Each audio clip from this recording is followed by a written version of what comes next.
26. On Obstinacy in Belief. A paper read to the Socratic Club and subsequently published in the Socratic Digest and in the Sewanee Review, Volume 63, Autumn in 1955.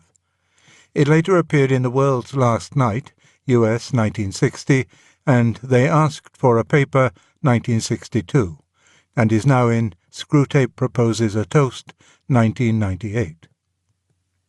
Papers have more than once been read to the Socratic Club at Oxford, in which a contrast was drawn between a supposed Christian attitude and a supposedly scientific attitude to belief.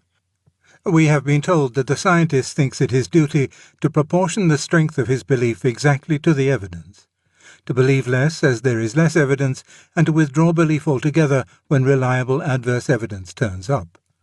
We have been told that, on the contrary, the Christian regards it as positively praiseworthy to believe without evidence, or in excess of the evidence, or to maintain his belief unmodified in the teeth of steadily increasing evidence against it. Thus, a faith that has stood firm, which appears to mean a belief immune from all the assaults of reality, is commended.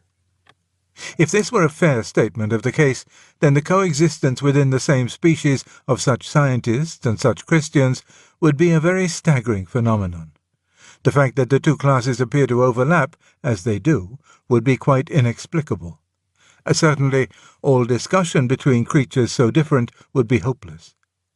The purpose of this essay is to show that things are really not quite so bad as that. The sense in which scientists proportion their belief to the evidence and the sense in which Christians do not, both need to be defined more closely.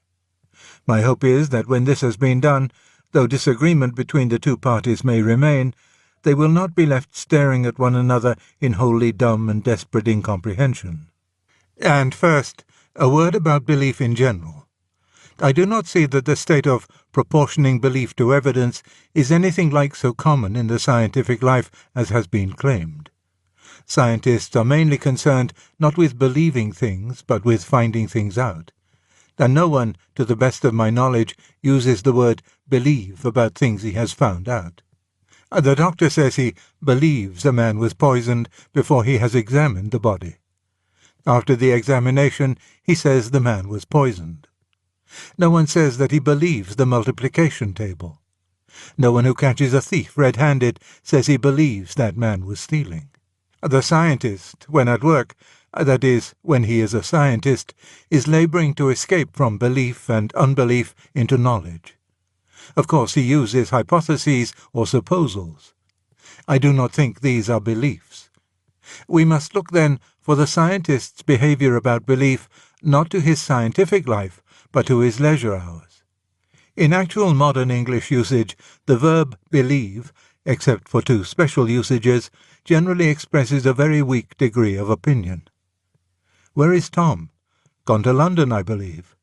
The speaker would be only mildly surprised if Tom had not gone to London after all. What was the date? 430 BC, I believe. The speaker means that he is far from sure. It is the same with the negative if it is put in the form, I believe not. Is Jones coming up this term? I believe not. But if the negative is put in a different form, then it becomes one of the special usages I mentioned a moment ago. This, of course, is the form, I don't believe it, or the still stronger, I don't believe you. I don't believe it is far stronger on the negative side than I believe is on the positive. Where is Mrs. Jones? Eloped with the butler, I believe. I don't believe it. This, especially if said with anger, may imply a conviction which, in subjective certitude, might be hard to distinguish from knowledge by experience. The other special usage is, I believe, as uttered by a Christian. There is no great difficulty in making the hardened materialist understand, however little he approves, the sort of mental attitude which this I believe expresses.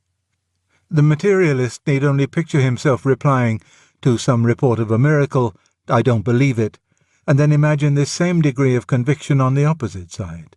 He knows that he cannot, there and then, produce a refutation of the miracle which would have the certainty of mathematical demonstration. But the formal possibility that the miracle might after all have occurred does not really trouble him any more than a fear that water might not be H and O. Similarly, the Christian does not necessarily claim to have demonstrative proof, but the formal possibility that God might not exist is not necessarily present in the form of the least actual doubt. Of course, there are Christians who hold that such demonstrative proof exists, just as there may be materialists who hold that there is demonstrative disproof. But then, whichever of them is right, if either is, while he retained the proof or disproof, would be not believing or disbelieving, but knowing. We are speaking of belief and disbelief in the strongest degree, but not of knowledge. Belief, in this sense, seems to me to be assent to a proposition which we think so overwhelmingly probable that there is a psychological exclusion of doubt, though not a logical exclusion of dispute. It may be asked whether belief, and of course disbelief, of this sort ever attaches to any but theological propositions. I think that many beliefs approximate to it. That is, many probabilities seem to us so strong that the absence of logical certainty does not induce in us the least shade of doubt. The scientific beliefs of those who are not themselves scientists often have this character, especially among the uneducated. Most of our beliefs about other people are of the same sort. The scientist himself, or he who was a scientist in the laboratory, has beliefs about his wife and friends which he holds, not indeed without evidence, but with more certitude than the evidence, if weighed in the laboratory manner, would justify. Most of my generation had a belief in the reality of the external world and of other people, if you prefer it, a disbelief in solipsism, far in excess of our strongest arguments. It may be true, as they now say, that the whole thing arose from category mistakes and was a pseudo-problem. But then we didn't know that in the 20s. Yet we managed to disbelieve in solipsism all the same. There is, of course, no question so far of belief without evidence. We must beware of confusion between the way in which a Christian first assents to certain propositions and the way in which he afterwards adheres to them. These must be carefully distinguished. Of the second, it is true, in a sense, to say that Christians do recommend a certain discounting of apparent contrary evidence, and I will later attempt to explain why. But so far as I know, it is not expected that a man should assent to these propositions in the first place without evidence, or in the teeth of the evidence. At any rate, if anyone expects that, I certainly do not. And in fact, the man who accepts Christianity always thinks he has good evidence, whether, like Dante, physici e metaphysici argumenti, or historical evidence, or the evidence of religious experience, or authority, or all these together.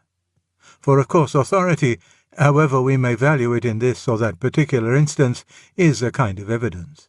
All of our historical beliefs, most of our geographical beliefs, many of our beliefs about matter that concern us in daily life, are accepted on the authority of other human beings, whether we are Christians, atheists, scientists, or men in the street. It is not the purpose of this essay to weigh the evidence of whatever kind on which Christians base their belief. To do that would be to write a full-dress apologia. All that I need do here is to point out that, at the very worst, this evidence cannot be so weak as to warrant the view that all whom it convinces are indifferent to evidence. The history of thought seems to make this quite plain. We know, in fact, that believers are not cut off from unbelievers by any portentous inferiority of intelligence, or any perverse refusal to think. Many of them have been people of powerful minds. Many of them have been scientists. We may suppose them to have been mistaken, but we must suppose that their error was at least plausible. We might indeed conclude that it was, merely from the multitude and diversity of the arguments against it. For there is not one case against religion, but many. Some say, like Capenius in Statius, that it is a projection of our primitive fears. Primus in orbe Deus fecit timor. Others, with Euhemerus, that it is all a plant put up by wicked kings, priests, or capitalists. Others, with Tylor, that it comes from dreams about the dead. Others, with Fraser, that it is a byproduct of agriculture. Others, like Freud, that it is a complex. The moderns, that it is a category mistake. I will never believe that an error against which so many and various defensive weapons have been found necessary was, from the outset, wholly lacking in plausibility. All this post-haste and rummage in the land obviously implies a respectable enemy. There are, of course, people in our own day to whom the whole situation seems altered by the doctrine of the concealed wish. They will admit that men, otherwise apparently rational, have been deceived by the arguments for religion. But they will say that they have been deceived first by their own desires and produced the arguments afterwards as a rationalization. That these arguments have never been intrinsically even plausible, but have seemed so because they were secretly weighted by our wishes. And now I do not doubt that this sort of thing happens in thinking about religion as in thinking about other things. But as a general explanation of religious assent, it seems to me quite useless. On that issue, our wishes may favour either side or both. The assumption that every man would be pleased, and nothing but pleased, if only he could conclude that Christianity is true, appears to me to be simply preposterous. If Freud is right about the Oedipus complex, the universal pressure of the wish that God should not exist must be enormous, and atheism must be an admirable gratification to one of our strongest suppressed impulses. This argument, in fact, could be used on the theistic side, but I have no intention of so using it. It will not really help either party. It is fatally ambivalent. Men wish on both sides, and again, there is fear fulfillment as well as wish fulfillment, and hypochondriac temperaments will always tend to think true what they most wish to be false. Thus, instead of the one predicament on which our opponents sometimes concentrate, there are in fact four. A man may be a Christian because he wants Christianity to be true. He may be an atheist because he wants atheism to be true. He may be an atheist because he wants Christianity to be true. He may be a Christian because he wants atheism to be true. Surely these possibilities cancel one another out. They may be of some use in analyzing a particular instance of belief or disbelief, where we know the case history, but as a general explanation of either they will not help us. I do not think they overthrow the view that there is evidence both for and against the Christian propositions, which fully rational minds, working honestly, can assess differently. I therefore ask you to substitute a different and less tidy picture for that with which we began. In it, you remember, two different kinds of men, scientists, who proportioned their belief to the evidence, and Christians, who did not, were left facing one another across a chasm. The picture I should prefer is like this. All men alike, on questions which interest them, escape from the region of belief into that of knowledge when they can, and if they succeed in knowing, they no longer say they believe. The questions in which mathematicians are interested admit of treatment by a particularly clear and strict technique. Those of the scientist have their own technique, which is not quite the same. Those of the historian and the judge are different again. The mathematician's proof, at least so we laymen suppose, is by reasoning, the scientists by experiment, the historians by documents, the judges by concurring sworn testimony. But all these men, as men, on questions outside their own disciplines, have numerous beliefs to which they do not normally apply the methods of their own disciplines. It would indeed carry some suspicion of morbidity and even of insanity if they did. These beliefs vary in strength from weak opinion to complete subjective certitude. Specimens of such beliefs at the strongest are the Christians, "I believe," and the convinced atheists, "I don't believe a word of it." The particular subject matter on which these two disagree does not, of course, necessarily involve such strength of belief and disbelief. There are some who moderately opine that there is, or is not, a God. But there are others whose belief or disbelief is free from doubt. And all these beliefs, weak or strong, are based on what appears to the holders to be evidence. But the strong believers or disbelievers, of course, think they have very strong evidence. There is no need to suppose stark unreason on either side. We need only suppose error. One side has estimated the evidence wrongly. And even so, the mistake cannot be supposed to be of a flagrant nature. Otherwise the debate would not continue. So much, then, for the way in which Christians come to assent to certain propositions. But we have now to consider something quite different, their adherence to their belief after it has once been formed. It is here that the charge of irrationality and resistance to evidence becomes really important. For it must be admitted at once that Christians do praise such an adherence as if it were meritorious, and even, in a sense, more meritorious the stronger the apparent evidence against their faith becomes. They even warn one another that such apparent contrary evidence, such trials to faith or temptations to doubt, may be expected to occur, and determine in advance to resist them. And this is certainly shockingly unlike the behaviour we all demand of the scientist or the historian in their own disciplines. There, to slur over or ignore the faintest evidence against the favourite hypothesis is admittedly foolish and shameful. It must be exposed to every test, every doubt must be invited. But then, I do not admit that a hypothesis is a belief. And if we consider the scientist not among his hypotheses in the laboratory, but among the beliefs in his ordinary life, I think the contrast between him and the Christian would be weakened. If, for the first time, a doubt of his wife's fidelity crosses the scientist's mind, does he consider it his duty at once to entertain this doubt with complete impartiality, at once to evolve a series of experiments by which it can be tested, and to await the result with pure neutrality of mind? No doubt it may come to that in the end. There are unfaithful wives. There are experimental husbands. But is such a course what his brother scientists would recommend to him, all of them, I suppose, except one, as the first step he should take, and the only one consistent with his honour as a scientist? Or would they, like us, blame him for a moral flaw, rather than praise him for an intellectual virtue if he did so?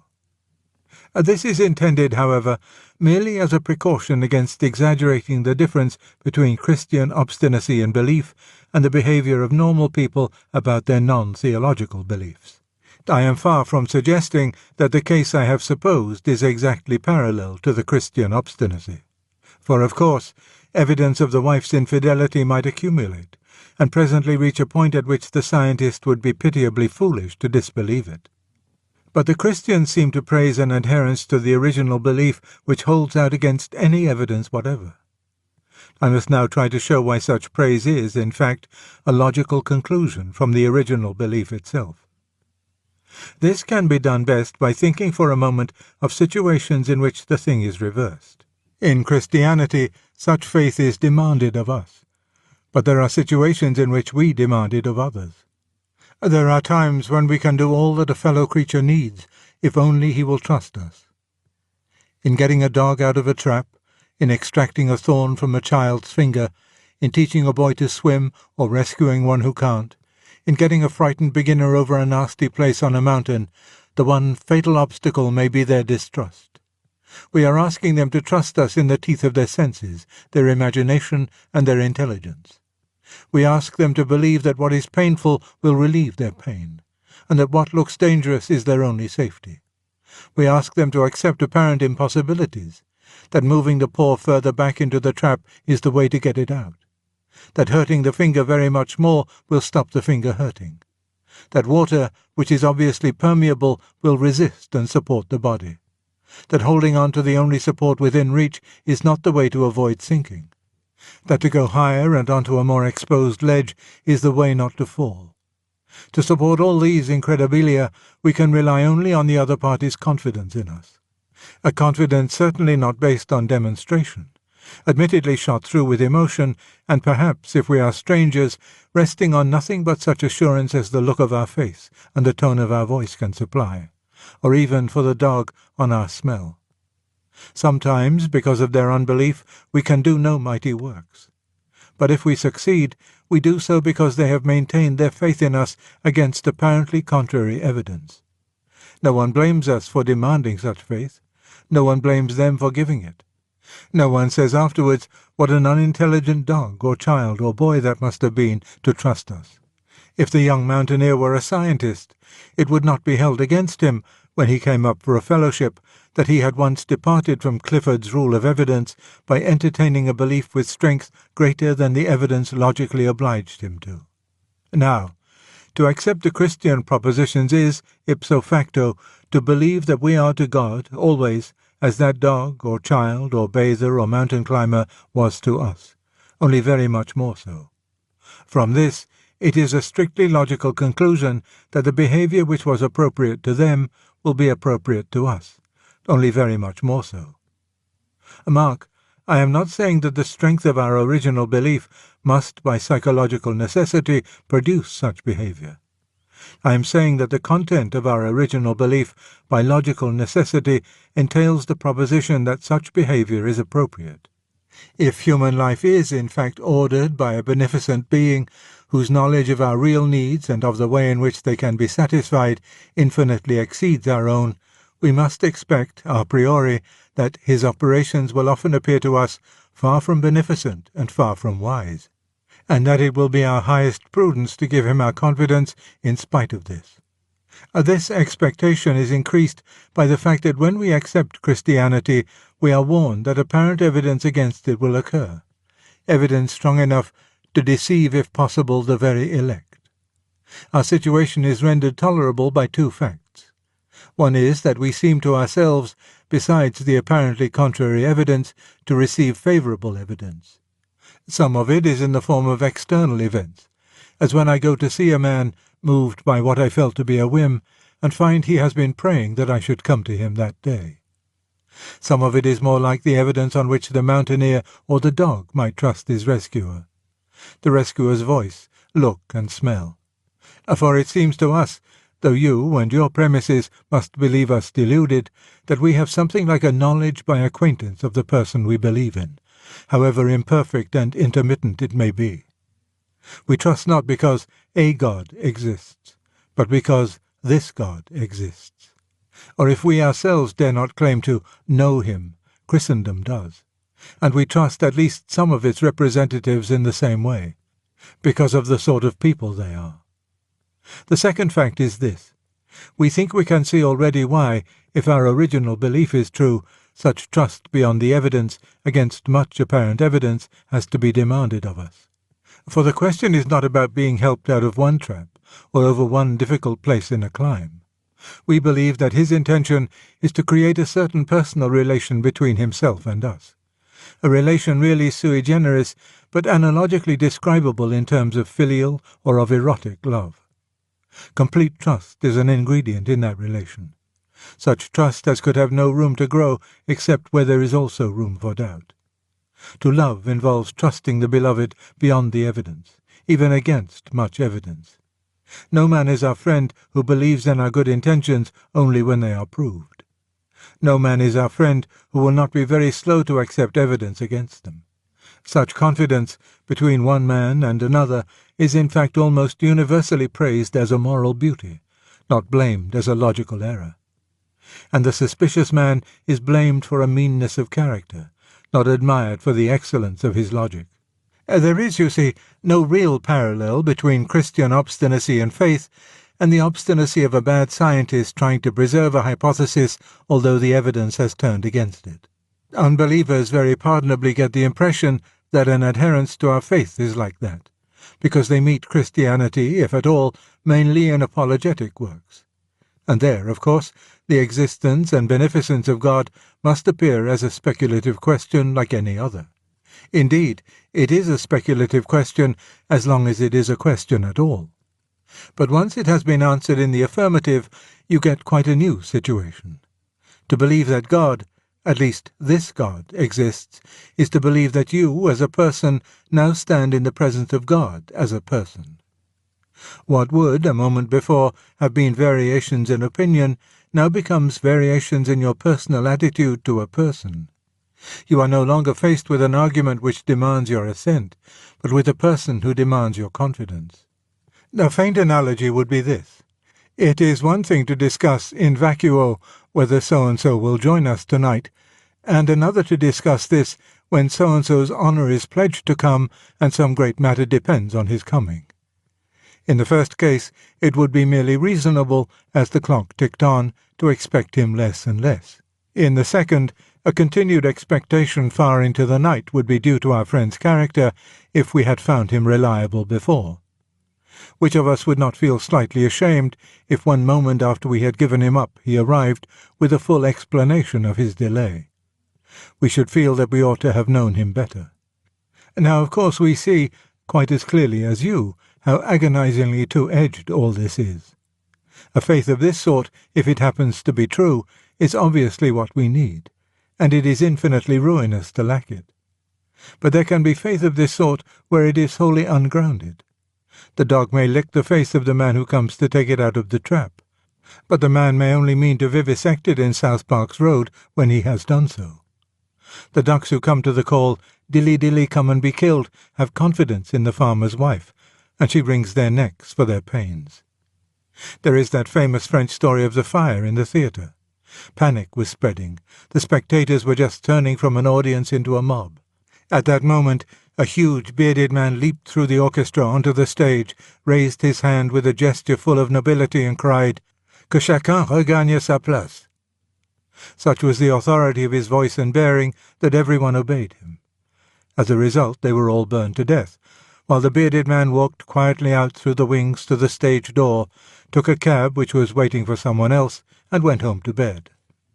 That demand for our confidence which a true friend makes of us is exactly the same that a confidence trickster would make. That refusal to trust, which is sensible in reply to a confidence trickster, is ungenerous and ignoble to a friend, and deeply damaging to our relation with him. To be forewarned, and therefore forearmed against apparently contrary appearance, is eminently rational if our belief is true. But if our belief is a delusion, this same forewarning and forearming would obviously be the method whereby the delusion rendered itself incurable. And yet again, to be aware of these possibilities and still to reject them is clearly the precise mode and the only mode in which our personal response to God can establish itself. In that sense, the ambiguity is not something that conflicts with faith so much as a condition which makes faith possible. When you are asked for trust, you may give it or withhold it. It is senseless to say that you will trust if you are given demonstrative certainty. There would be no room for trust if demonstration were given. When demonstration is given, what will be left will be simply the sort of relation which results from having trusted or not having trusted before it was given. The saying, "Blessed are those that have not seen and have believed," has nothing to do with our original assent to the Christian propositions. It was not addressed to a philosopher inquiring whether God exists. It was addressed to a man who already believed that, who already had long acquaintance with a particular person, and evidence that that person could do very odd things, and who then refused to believe one odd thing more, often predicted by that person and vouched for by all his closest friends. It is a rebuke not to skepticism in the philosophic sense, but to the psychological quality of being suspicious. It says, in effect, "You should have known me better." There are cases between man and man where we should all, in our different way, bless those who have not seen and have believed. Our relation to those who trusted us only after we were proved innocent in court cannot be the same as our relation to those who trusted us all through.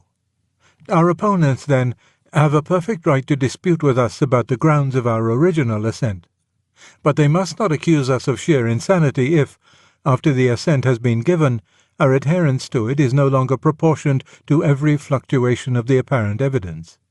They cannot, of course, be expected to know on what our assurance feeds, and how it revives, and is always rising from its ashes.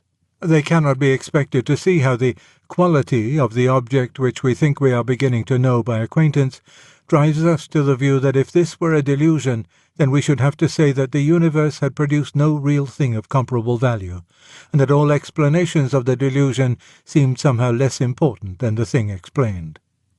That is knowledge we cannot communicate. But they can see how the assent, of necessity, moves us from the logic of speculative thought into what might perhaps be called the logic of personal relations. What would, up till then, have been variations simply of opinion, become variations of conduct by a person to a person. Credere Deum esse turns into credere in Deum, and Deum here is this God, the increasingly knowable Lord.